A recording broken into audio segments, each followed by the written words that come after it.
Goddison with the Auburn Fire Rescue Department. I serve as the department's EMS coordinator. With me today is Dr. Mark Restuccia from the Emergency Department at UMass Memorial University campus, also the region's Level 2 trauma facility. One of the important things to note with this film is years ago, patients were merely brought to the hospital. They were ambulance drivers, and they were simply brought to the hospital. Very little care was given. That's progressed tremendously over the last 15 to 20 years, where now the hospital and parts of the emergency department are actually brought to the patient. Watching the film, you certainly see the level of care that is provided with acquisition of EKG monitorings, 12-lead recognition, interpretation, diagnosing, and treating on scene for certain issues related to the cardiovascular system. Additional people on scene with us help us tremendously. You notice that when we're entering in the house, we have a lot of gear. Gear cumulatively weighs 113 extra pounds, and that can be split up amongst various different providers who arrive on scene.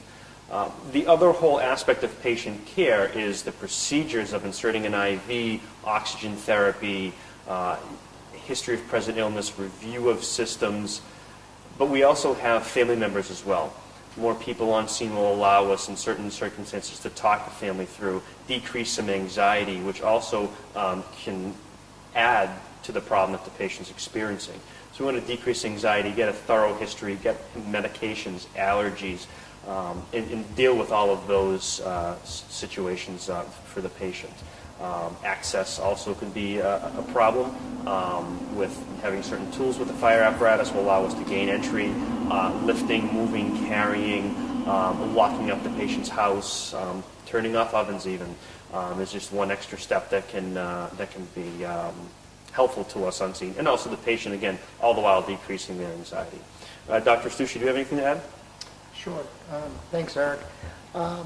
As you'll see in this video, I think it's critically important that you have the right number of people on a scene. You'll see in the different scenarios that there's two parts to the treatment for any patient in the field. One is the medical care, and the other part is the actual movement of the patient, as well as the other ancillary things that Eric was talking about. If you have insufficient people on scene or in a hospital, the caregivers get distracted by other things. They may not be able to take a good history. They may not be able to generate a good differential diagnosis. Having sufficient personnel on scene to allocate the appropriate tasks to each means the call goes much quicker. It means that the medical caregivers are able to focus on the patient. Ideally, you have people dealing with family members and home environment, as Captain Otterson said. So I think the videos are very obviously a good show how it's important to have the right and sufficient number of resources on scene.